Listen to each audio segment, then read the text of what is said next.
Hello, അസ്സലാമു അലൈക്കും. ഇന്ന് പലർക്കുമുള്ള സംശയമാണ് എന്താണ് ഡയാലിസിസ്, എങ്ങനെയാണ് ഡയാലിസിസിൻ്റെ പ്രവർത്തനം എന്നുള്ളത്. ഇന്ന് പലർക്കും അറിയില്ല കിഡ്നി എന്താണെന്നോ കിഡ്നീൻ്റെ പ്രവർത്തനം എന്താണെന്നോ. കിഡ്നീൻ്റെ സ്ഥാനം ഇടനെഞ്ചിലാന്ന് പറഞ്ഞ ഒരു ഇത്താത്ത എനിക്കുണ്ടായിരുന്നു. ഇന്നത്തെ വീഡിയോ എൻ്റെ ഡയാലിസിസിലേക്കുള്ള ഒരു യാത്ര. വൃക്കകൾക്ക് തകരാർ സംഭവിക്കുമ്പോൾ യന്ത്രത്തിൻ്റെ സഹായത്താൽ രക്തത്തിൽ നിന്ന് മാലിന്യങ്ങളും ശരീരദ്രവങ്ങളും ജലവും നീക്കം ചെയ്യുന്ന പ്രക്രിയയാണ് ഡയാലിസിസ്. ആരോഗ്യമുള്ള വൃക്ക ശരീരത്തിൽ നിർവഹിക്കുന്ന ചില ധർമ്മങ്ങൾ ഉപകരണ സഹായത്തോടെ ചെയ്യുകയാണ് ഡയാലിസിസിൽ.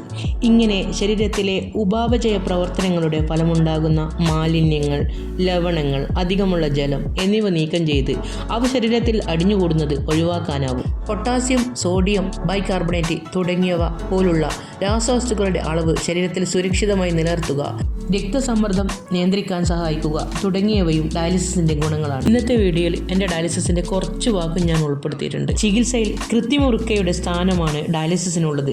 ഹോർമോൺ ഉൽപ്പാദനം പോലെ വൃക്ക നിർവഹിക്കുന്ന മറ്റു സുപ്രധാന ധർമ്മങ്ങൾ നിർവഹിക്കാൻ ഡയാലിസിസിനാവില്ല. 2 തരം ഡയാലിസിസാണ് നിലവിലിപ്പോൾ ഉള്ളത്: ഹീമോ ഡയാലിസിസും പെരിറ്റോണിയൽ ഡയാലിസിസും. പെരിറ്റോണിയൽ ഡയാലിസിസ് ഇന്ന് കൂടുതലും ആശ്രയിക്കുന്നത് കിടപ്പ് രോഗികളാണ്. ഞാൻ ചെയ്യുന്ന ഡയാലിസിസ് ഹീമോ ഡയാലിസിസ് ആണ്. എൻ്റെ ഇടത് കൈമുട്ടിൻ്റെ ഓപ്പോസിറ്റായിട്ടാണ് ഫിസ്റ്റുല സ്ഥിതി ചെയ്യുന്നത്.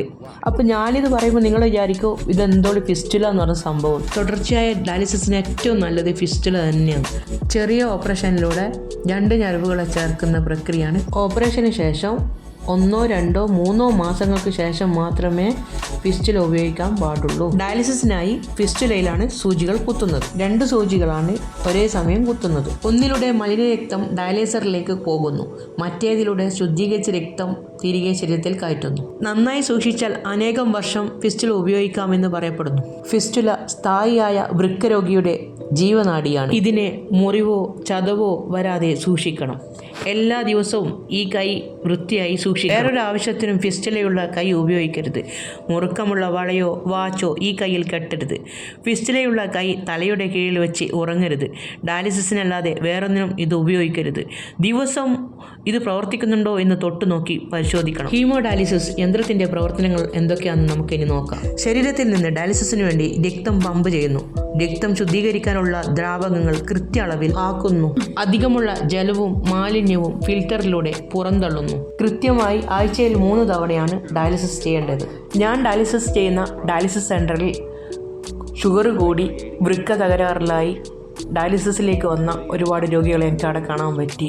അതുപോലെ തന്നെ പ്രഷർ കൂടി കിഡ്നി തകരാറിലായി ഡയാലിസിസ് ചെയ്യുന്നവരും ഉണ്ട്. നമ്മുടെ ശരീരത്തിലെ ഏറ്റവും വിലപ്പെട്ട ഒരു അവയവമാണ് വൃക്ക. നമ്മുടെ ശരീരത്തിലെ അരിപ്പ എന്നാണ് വൃക്കയെ പൊതുവെ അറിയപ്പെടുന്നത്. വൃക്കയുടെ പ്രവർത്തനം അറിയുന്ന ഏതൊരു വ്യക്തിയും അറിഞ്ഞുകൊണ്ട് വൃക്കയെ നശിപ്പിക്കാൻ നിൽക്കുകയില്ല. ഷുഗർ, പ്രഷർ, ചില മരുന്നുകളുടെ അമിത ഉപയോഗം, അതുപോലെ തന്നെ പാരമ്പര്യമായും വൃക്ക തകരാറിലാവുന്നവർ ഉണ്ട്. ഇപ്പോൾ ആരോഗ്യമുള്ളവർ പരമാവധി വൃക്കയെ സംരക്ഷിക്കുക. കാരണം നമ്മളെ അശ്രദ്ധ കൊണ്ട് നമ്മൾ ഒരിക്കലും കിഡ്നി രോഗികളാവാൻ പാടില്ല. നമ്മളെന്ന് പറയുന്നത് നിങ്ങളെക്കുറിച്ച് തന്നെ ഞാൻ പറഞ്ഞത്. കൂടെ ശുദ്ധജലം കുടിക്കുക. നിങ്ങൾ ഇതെല്ലാം കാണുമ്പോൾ വിചാരിക്കുക അത്ര വലിയ വേദനയുള്ള സംഭവം ഒന്നല്ല ഇത്. പക്ഷേ അനുഭവിക്കുന്നവർക്കറിയാം അതിൻ്റെ വിഷമം. ഒരു കിഡ്നി പോയതിൻ്റെ വിഷമം ഞാനിപ്പോൾ അനുഭവിച്ചുകൊണ്ടിരിക്കുകയാണ്. ഇനി ആരും ആ ഭാഗത്തേക്ക് വരാതിരിക്കാൻ ശ്രമിക്കുക. അവരവരെ അശ്രദ്ധ കൊണ്ട് വരാതിരിക്കാൻ ശ്രമിക്കുക. പിന്നെ വരേണ്ടത് എന്ന് പറഞ്ഞാൽ ഇപ്പോൾ നമ്മൾ പറഞ്ഞ പോലെ പാരമ്പര്യമെല്ലാം വരുന്നതുണ്ടെങ്കിൽ നമ്മൾ തെറ്റ് ചെയ്യാണ്ട് വരുന്നതാണ്. അതല്ലാണ്ട് കൂടുതലും ഈ മദ്യവെച്ചിട്ടും ലഹരി വസ്തുക്കൾ ഉപയോഗിച്ചിട്ടും അങ്ങനെയും കിഡ്നി കംപ്ലൈൻ്റ് ആകുന്ന ഒരുപാട് ആൾക്കാരുണ്ട്. അവരോട് പറയാനുള്ളത് നിങ്ങൾ ദയവ് ചെയ്തിട്ട് ലഹരി വസ്തുക്കൾ ഉപയോഗിച്ചിട്ട് നിങ്ങളെ കിഡ്നി കളയാണ്ടിരിക്കുക എന്നുള്ളതാണ്. കിഡ്നി പ്രവർത്തനം നിലച്ചു പോയവർക്ക് ഒരു പരിധിയിൽ കൂടുതൽ വെള്ളം കുടിക്കാൻ പറ്റില്ല. അഥവാ ഒരു ഗ്ലാസ് അധികം വെള്ളം കുടിച്ചു പോയിട്ടുണ്ടെങ്കിൽ അത് മുഖത്തും കണങ്കാലിലെല്ലാം കെട്ടിക്കിടക്കുന്ന ഒരവസ്ഥ വരും. നീർക്കെട്ട്, ശ്വാസം മുട്ടൽ, അങ്ങനെ വല്ലാത്തൊരവസ്ഥയിൽ അസ്വസ്ഥതയിലേക്ക് നമ്മൾ മാറിക്കൊണ്ടിരിക്കും. നിങ്ങൾക്കറിയോ ദാഹം മാറി ഞാൻ എത്രയായി വെള്ളം കുടിച്ചിട്ടെന്ന്? പണ്ട് കാലത്തൊക്കെ ഒറ്റപ്പെട്ട ഡയാലിസിസ് സെൻ്ററുകൾ മാത്രമേ ഉണ്ടായിട്ടുള്ളൂ. ഇപ്പോൾ എന്ന് പറഞ്ഞാൽ ആടെ ഡയാലിസിസ് സെൻ്ററുകളാണുള്ളത്. ഇപ്പോൾ പനി പോലെയാണ്. കുടുംബത്തിലെ ആർക്കെങ്കിലും ഒരാൾക്ക്, അല്ലെങ്കിൽ നമുക്കറിയുന്ന ഏതെങ്കിലും ചുറ്റുവട്ടത്തുള്ള ഒരാൾക്ക്, അല്ലെങ്കിൽ നമ്മുടെ നാട്ടുകാരിൽ ഒരാൾക്ക്, ആർക്കെങ്കിലും ഒരാൾക്ക് നിങ്ങൾക്കറിയുന്ന ഒരാളുമായിട്ട് ബന്ധപ്പെട്ടിട്ട് കിഡ്നി അസുഖമുള്ളവരുണ്ടാവും. അതുകൊണ്ട് എല്ലാവരും ശ്രദ്ധിക്കുക എന്നുള്ളത് പിന്നെയും ഞാൻ ആവർത്തിക്കുന്നത് വെച്ചാൽ സഹിക്കാൻ പറ്റാത്ത ഒരവസ്ഥയാണ് ഈ ഡയാലിസിസ് എന്ന് പറയുന്നത്. ആയിരിക്കും ഈ ഡയാലിസിസിലേക്ക് വരാൻ ഉള്ള അവസ്ഥ ഉണ്ടാവാതിരിക്കട്ടെ എന്ന് പ്രാർത്ഥിക്കാം. എൻ്റെ ഈ വീഡിയോ കണ്ടിട്ടോ കേട്ടിട്ടോ നിങ്ങൾക്ക് ആർക്കും ഒരു ബേജാറോ ഒരു വിഷമമോ വേണ്ട. കാരണം വെച്ചാൽ എൻ്റെ ഒരു ഇതെന്ന് പറഞ്ഞാൽ നിങ്ങളെ ബോധവൽക്കരിക്കുക എന്നുള്ളതാണ്.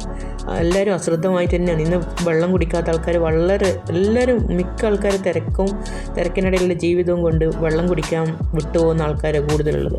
എന്തിനു പറയുന്നത്, എൻ്റെ ഒരു ഫ്രണ്ട് ഉണ്ട്, അവൾ ഡ്രൈവറാണ്, ഓട്ടോ ഡ്രൈവറാണ്. അവളെപ്പം വീട്ടിൽ നിന്ന് കുപ്പിയിൽ വെള്ളം കൊണ്ടുപോകും. ആ കുപ്പിയിലെ വെള്ളം വൈകുന്നേരം തിരിച്ച് വീട്ടിലേക്കും കൊണ്ടുപോകും. ഞാൻ പറയും മാത്രം അവളും എടുത്ത് കുടിക്കും.